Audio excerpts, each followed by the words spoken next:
Nirmala ji, thank you so much for giving us this exclusive interview, one of your first to any media outlet. This is after this monumental, historic decision of GST rationalization. In many ways, GST 2, the second coming, there has been a lot of talk in the past. Let me begin with a broader question. From the Prime Minister's vision of making life easy for the common man, of, reducing the burden on the common man. You did it in your budget last time by cutting the income tax rate, a bonanza for the middle class. What was the vision behind this? What did the Prime Minister tell you? How did it come about? Thank you very much for giving me this opportunity to interact soon after this major reform measure has been approved by the Council. And I thank every one of the ministers who've attended the meeting, the states, the finance ministers, and supported it. Otherwise it wouldn't have come to see the light of the day. Well, the Prime Minister did announce it from the Red Fort on Independence Day. But even about 8 months ago, he called me once and had a long talk about how GST can be, revamped, looked at, and only from one point of view. He said, look, both from the point of view of the process and also for the common man, the tax rates, is there a way in which we can make it simpler? So I had agreed that I will go into it and come back to him. Then around the budget, when we were talking about many tax related issues, he reminded me about the work which has got to be done, and I assured him again that time that yes, the work is progressing and I'll come back to him. So sometime after the budget session was over of the Parliament, I said I'm somewhere close to giving him a proposal which he can guide me further and so on. And then a bit later, much later, because the developments of May, April, when Operation Sindoor had happened, and after April priorities have been on very many different grounds, and when next opportunity came, I went, gave him a detailed description. Is that I just want, as I said at the first meeting, the simplistic or simplified, not simplistic, simplified way of doing business. So I don't want small businesses sitting at the computer, getting the auditor to do it. And also, like the way we did in the budget, respecting the middle class, respecting the taxpayer, respecting people who are really the ones out of their salaries giving the tax. We need to do something for the day-to-day indirect tax which falls on every Indian citizen in some way or the other. So this tax is something which touches the lives of every citizen, and therefore we need to be a lot more sensitive. So I went back with this comment, redid it, sharp focused it, and that's how this proposal came. And we, for the first time in GST's history, Council's history, the centre has come up with a proposal. Till now it used to be the group of ministers which consisted only of state ministers. Yes. Never has the centre been a part of any GOM. This is the first time, both in the case of the compensation cess, where the MOS Finance, central government, was the chair to decide how to handle the closure of the compensation cess, and a comprehensive proposal as regards GST being given by the central government. So it's unique in very many ways. Every rule of the House, of the Council, had to be looked at afresh, yes, even to put the proposal. Yes. So I'm glad it went through the whole grind, didn't ignore any rule or expectation or the law of the GST, and has gone through. And taking everyone along. Unanimously. That's right. At the heart of this is obviously, the common man. In fact, Money Control had put out a tweet saying that how it also impacts, it is the health of every citizen in India, to which the Prime Minister in fact said that it is also to do with Swasth Bharat. Yes. So what was the driving motivation, behind this bill? See, I had to do a dredging kind of an exercise. Yes. For every item which comes under the GST, goods or services, had to be looked at, not just by their codes, not just by their names, but to regroup them from the point of view of daily use items, that which is consumed by citizens, middle class, the poor in particular, and then you looked at those which are going to hit the farmers, those which are going to hit the middle class, and so on. Because eventually, daily use items or items which are necessary for this transition of India from a emerging, developing economy to a Vikasit Bharat, Yes. cannot be on the back of, just the approach of we need more development, bridges, roads, some contracts for works and so on, but also that the aspirations of the growing families will have to be met. So we had to regroup them in such a way, okay, this is essential for, let's say, the families, poor middle class families. Of course the rich will come in. So what do we do as a treatment for it? But even as we were talking about this, we are talking about the classification of goods and services. I, without any hesitation, will bring that example of the popcorn. Why am I saying hesitation? Because I was pilloried on it. Yes, absolutely. But that tells you the problem of classification, where we brought in a system, no doubt, which was an improvement of over the pre-GST era, where every state defined its own and had its own rate and so on.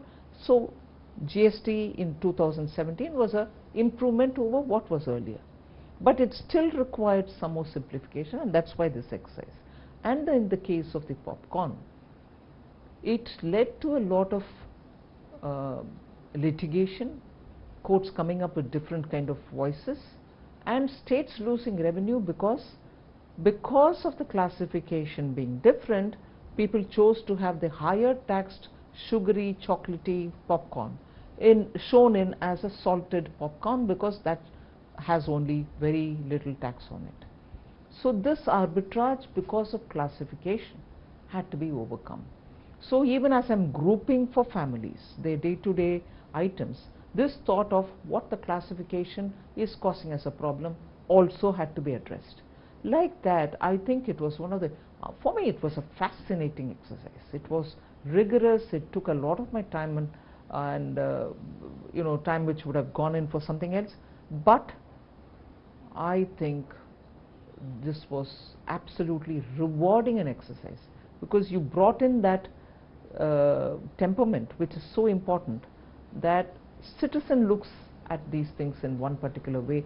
Revenue is not the consideration. So that helped us. So now that you've done two monumental things, you've put more money into the hands of the consumer, you brought down for the middle classes the income tax cut, and now rationalization of GST. So will it now finally sort of move the needle on consumption? 100%. Because there's more money given already through the income tax cut. Right. The rates are coming down. So the citizen now has a choice. To meet his aspirations and his expectations, he cannot say, look, I have the money because the income tax is reduced, but these items are beyond my affordability. Now everything has come down. Okay. I'll give you this number which is important.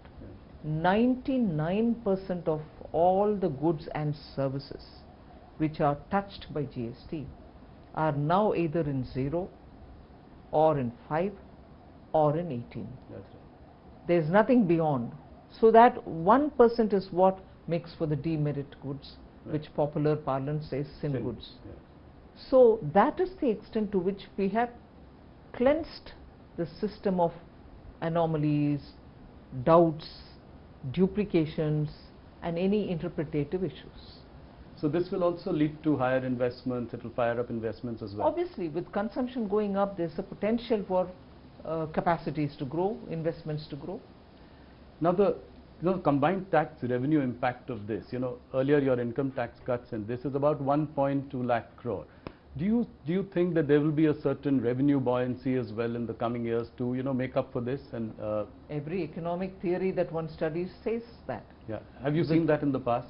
Well, at least the moment the income tax reduction happened, you heard people very clearly coming out and saying, I mean, I've met up with a lot of individuals coming from different strata of the society saying, I'll have more money to send my son to this particular college. My daughter is already doing engineering. I'll be able to fund her for her higher studies and things like that. And from ordinary citizens who are leading their lives either working in a small store or driving a car, taxi, and so on. So it has an immediate psychological effect that I can do this, which was beyond my affordability. And therefore, I think there will be a buoyancy in terms of revenue. Any impact on capital spending or fiscal deficit? I wouldn't think. At this moment, I can say with confidence, capital expenditure of the government will not come down. It will be completed as is stated in the budgetary planning time, the budget estimate time, and so with the fiscal deficit. And this is the last point of my gliding path. Right. I will adhere to it. Will petroleum products and alcohol continue to be outside the ambit of GST? Yes, the current proposal doesn't include it. Right. The states will have and to. You don't see that happening in the near future? Not in the immediate future. Okay. Let's move to a few broader economic questions as well. With GST rationalization, inflation is likely to come down quite naturally. Does it make a case for further repo rate cuts in the future? I know it's not your, but generally, not my directionally domain. speaking. Not my domain. We'll have to see how the RBI assesses for itself. September 22nd is a tight deadline. Are you confident you'll be able to roll Yes. this? Is the back end ready? Yes, the back end was mentally prepared, and many structural things have already started getting corrected, reset, and so on. It is with the agreement of these GST and related technology managing team related issues that we have had a discussion with them, and they have clearly given me the confidence that yes, they will be rolling it out on September 22nd. So Rahul Gandhi, who earlier called it Gabbar Singh tax, now has been talking about one nation, one tax. On the other hand, former Finance Minister P. Chidambaram, he said that it is 8 years too late. How do you react to all of this? Well, being in the opposition, I think they have to say something. When the popular response has been so overwhelming, for an opposition to try to take some credit out of it, but yet with a hesitation that the credit should not be completely given to the government is quite understandable.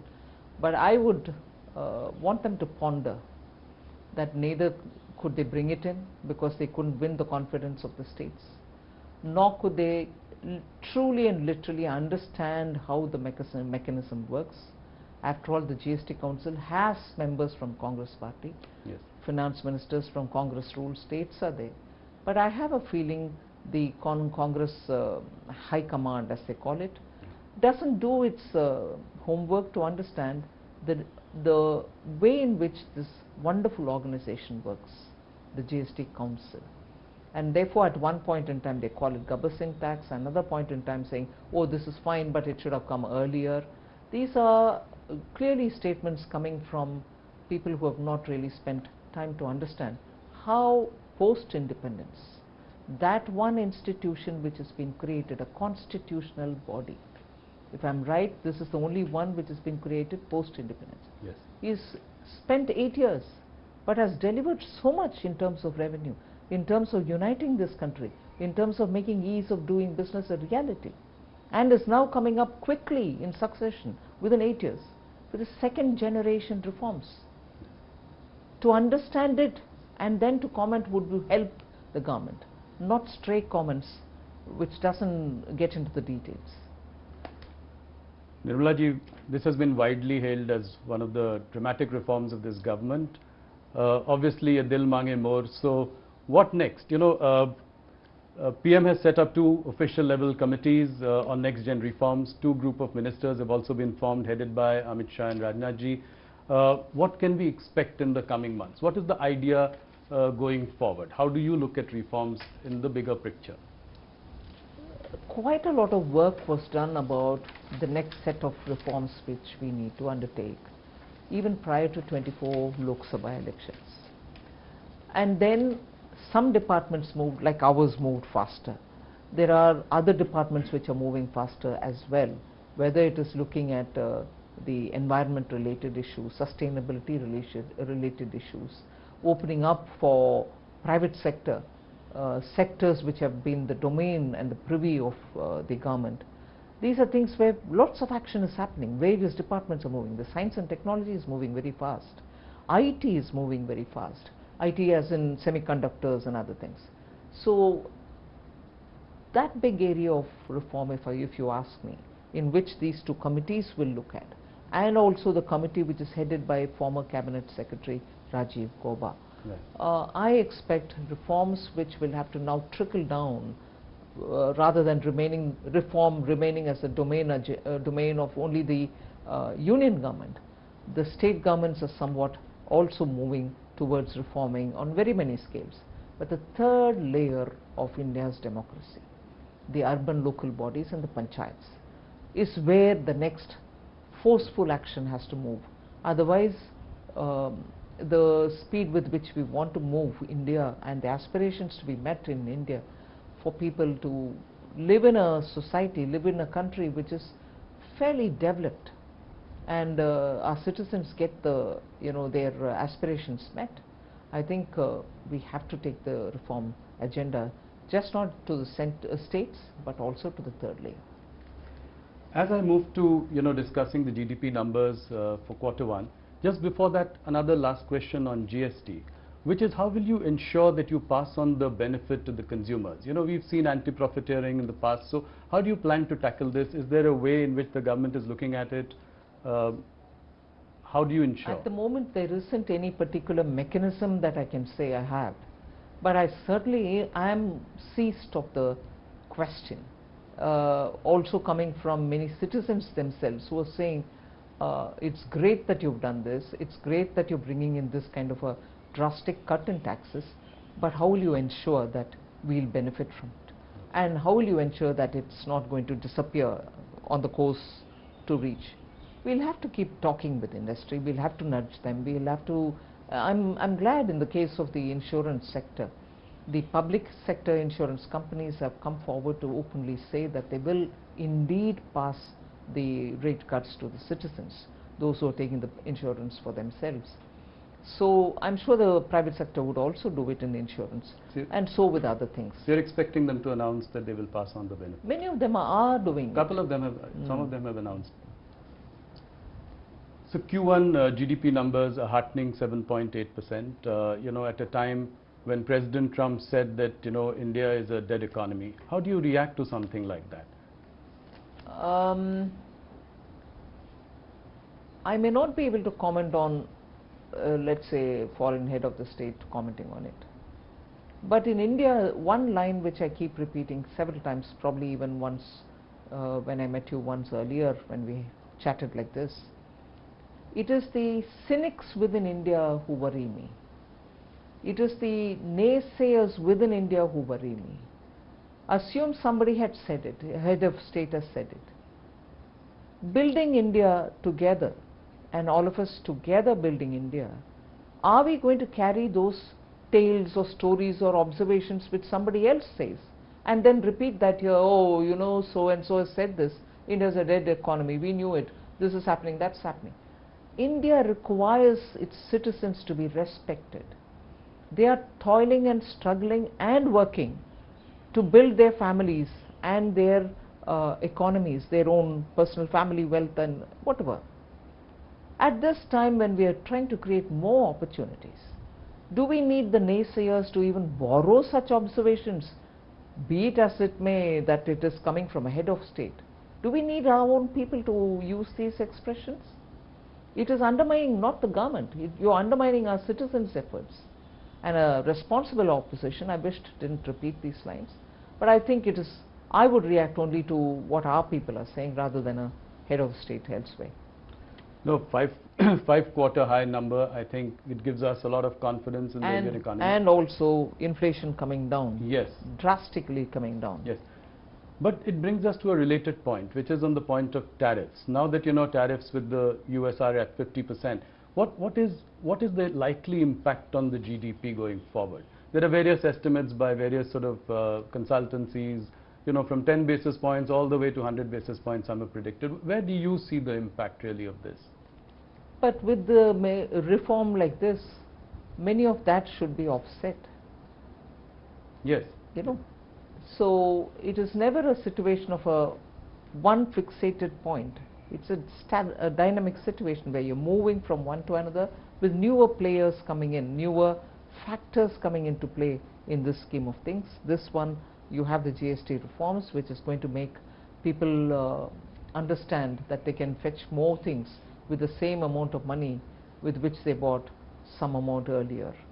So it is very clear that industries have been speaking about the tariff and its impact. The government has designed something for itself. We will come out with something to handhold those who are hit by the 50% tariff from the US. This has been said earlier. I've met up with the delegations when I went to Chennai in recent past few days. I have said this there and I will repeat it. Government is working. So will they be allowed to sell in India, or how do you plan to alleviate their concerns? No, there is a package which consists of very many different ways in which we want to help them.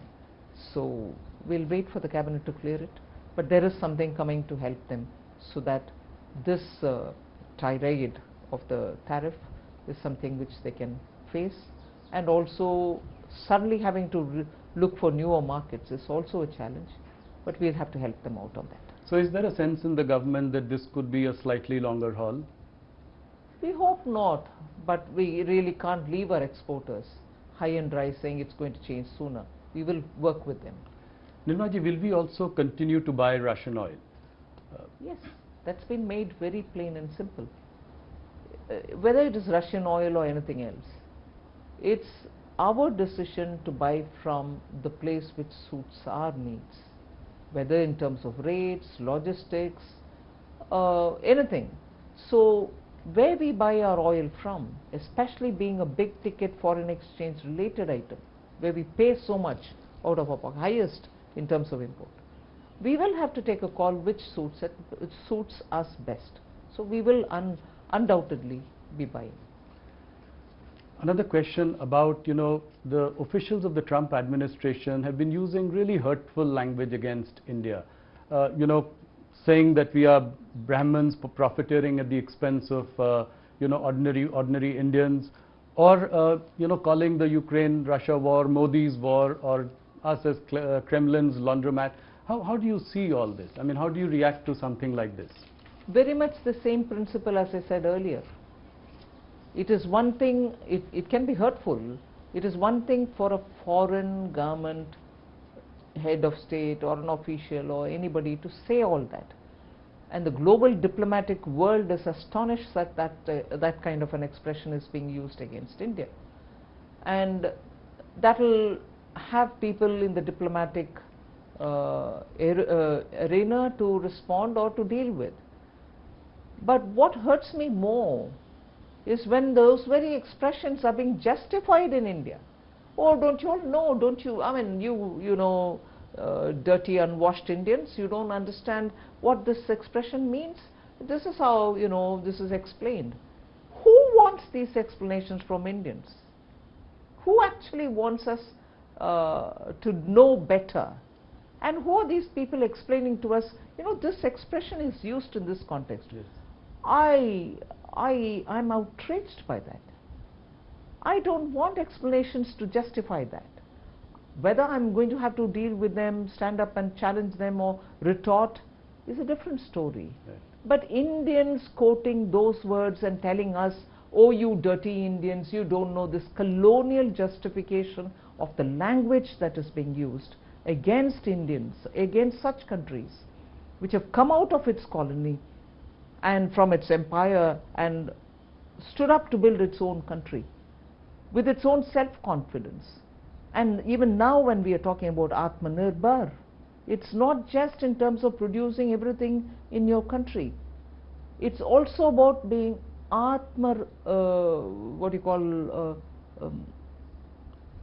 self-reliant. There is no self-respect. Self-respect. As much as you want everything produced in India for Atmanirbharta, you should have something of a self-respect. If somebody is saying, all of us in one voice should respond to it, rather than have a few of us justify it by saying, don't you all understand it? Are you a part of the imperialists? No. I'm outraged more by that. Yeah, the opposition picking up this and making it their own narrative. And saying, like dead economy was picked up by Congress, Rahul yes, Gandhi to and say. even for this, Brahmins are being Yes. are the ones who are benefiting out of it. Oh, you explaining Indians, us Boston Brahmins. yes, Boston Brahmins. Oh, you Indians, you don't understand this Russian oil purchase is to help Brahmins to benefit of it, and you are being fooled. Exactly the same divide and rule principle which the British used here, which the imperialists used here. And even today you have the friends of the imperialists telling us, no, the expression Boston Brahmin is this and not that. Who damn cares? I'm sorry. Yeah. Who damn cares? I want Indians to think for ourselves. I want those Indians who are now defending that language to get up and say, we are free from you all. Now for over 75, 80 years, we'll mind our business, we'll take care of ourselves, refrain from using these words. Should have been that voice. That not being the voice, and upar se to teach us saying, don't you know the meaning of this expression? Outrageous. Today we've got to know Nirmala Sitharaman ko gussa kyun aata hai. Now, moving on to economy, any plans to liberalize FDI or FPI regulations further? I do not want to give a headline, but certainly we are looking at every aspect of reform. How do we, this is probably the right time to assure foreign investors to invest in India. What are some of the steps that we should take that would give them this confidence? I mean, this one was a big one in itself, but going forward. First thing, I think our institutions such as Parliament should debate issues, should question government on the proposals, on the policies, on government's actions. That gives confidence to people saying India's democracy actually literally discusses these issues. Without that, the government can go about doing what is right for the public, but the institution of the Parliament is not being used for its prime purpose. Why is it important? It gives a feeling that both the opposition and the ruling parties are talking on issues. Instead of holding placards and standing in the House, if there is a meaningful discussion, it will convey a lot about the policy strength. That is one thing. Second, our regulatory institutions, and I've said this before, but I'll repeat it here. Regulatory institutions should not go to the extent of micromanaging. I want businesses to do their businesses. They have powerful boards which run them, and the regulator, in consultation with the stakeholders, should allow them to function. Of course, keep a watch, right, and do a soft touch regulation. If regulators across the board, I'm not talking just of the finance domain regulators, yes, all over, should have a open-minded approach, a soft touch approach, above all, not micromanage businesses. Private investment has been a topic of discussion. How do we revive animal spirits, for the private sector to invest? This has been a, discussion that we've been having over the course of many interviews, and you've been also exhorting the private sector. How do we get about? But I think, to be fair to them, they are moving in. Okay. And they are taking decisions about how they want to expand. So you'd see a significant change? I see a significant change, and I see that enthusiasm now in wanting to understand how things will move from the industry. And I'm sure they are conscious that opportunities lie in India and they should do things. How would you react to S&P's India's sovereign rating by S&P, which has gone up. High time, would you say? Yes, and it is, I think, as a result of a lot of work done by the Department of Economic Affairs, the Chief Economic Advisor. They have been persistent with talking with them, giving them adequate data-based information, and their conversations have actually today shown us the result. And I'm glad that they're doing it. They should continue doing it with other agencies also, because with our growth being with what it is, with our fiscal, macroeconomic fundamentals being what they are, with our inflation being under control, with our foreign exchange growing, with our stock market being so buoyant, it is difficult to understand how parameters of similar and comparable nature elsewhere attract a much better rating, whereas ours don't. And conversely, parameters which are worse than ours seem to be having better rating. Just can't explain it. So I think the work of the DEA and the CEA is well cut out in this regard. They will have to work with agencies. Nirmala ji, you're right about all the macro indicators looking up. But revenue growth for corporate India has remained tepid. It's at a 7-quarter low of 3.7%. How do you explain that? GDP on one hand growing at 7.8%. What really accounts for this? I think it's also a question of how they're deploying their resources and how they're earning out of it.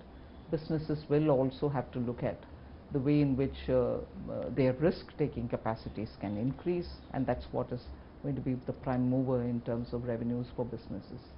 So, but that's a business call. It's not for me to say. Right. Nirmala ji, India and China are now mending sort of fences. So, right now it is at the level of resuming the flights and giving visas to each other. But what could be the next steps? How could we make the Chinese markets more accessible to Indian companies? There is, of course, a huge deficit of $100 billion here. So how do we do that? I mean, what are the next steps? There's just a lot of work to be done in that area. There's no hiding it. We need to have trade conversations, market access conversations, non-tariff barrier conversations with the Chinese.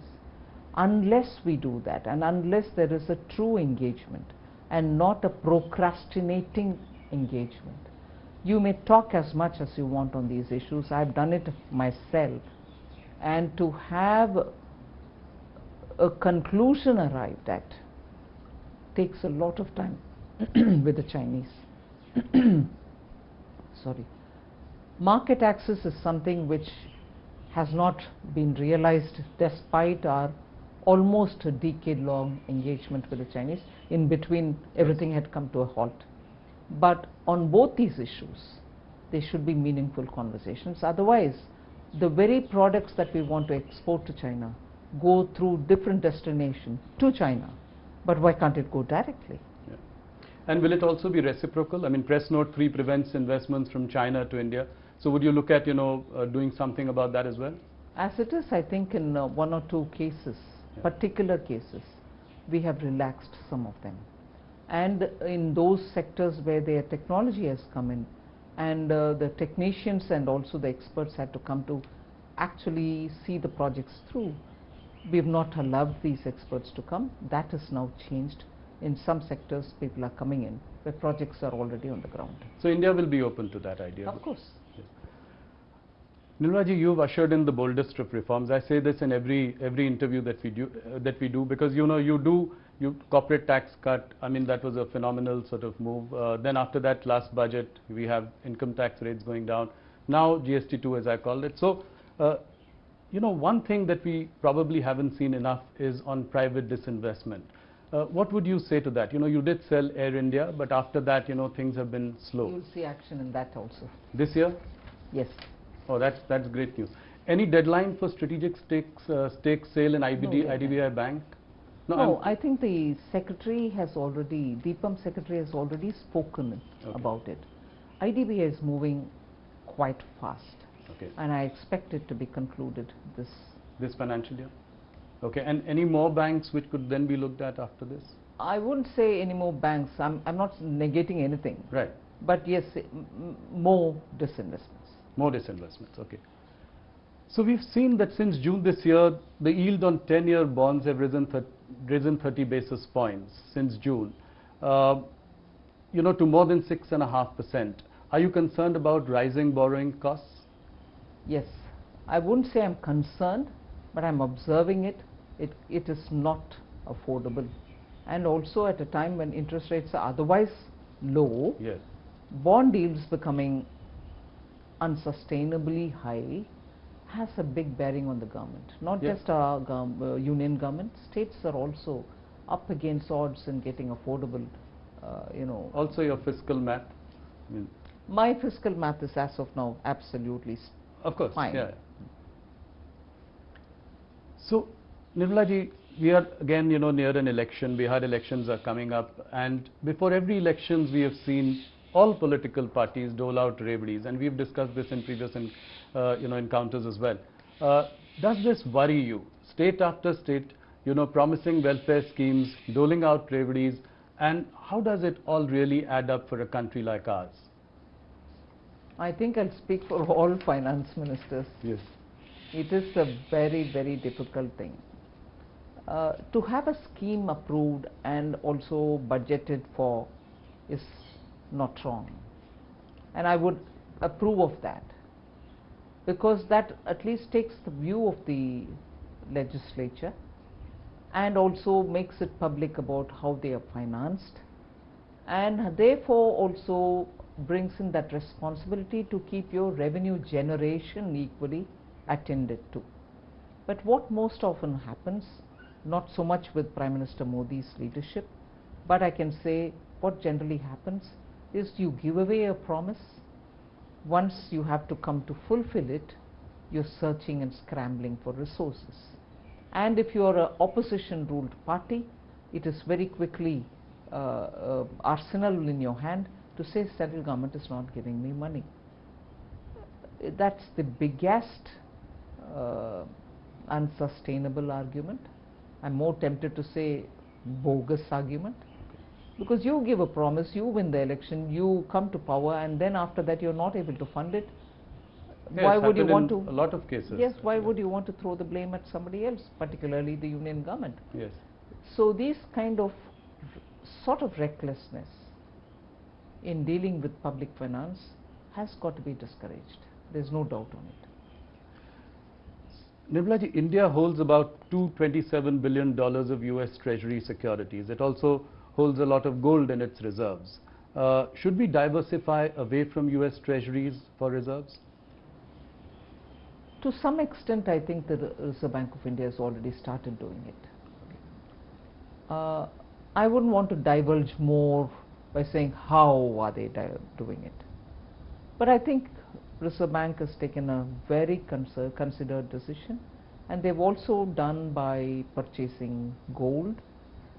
So I think the bank is competent and they're taking a fine call on it. Okay.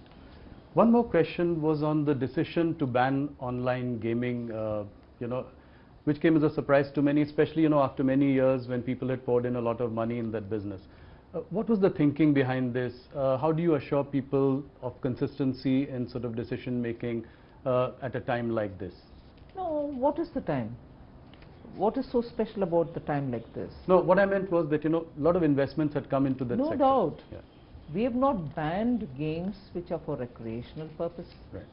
We are still online games for these things are not banned.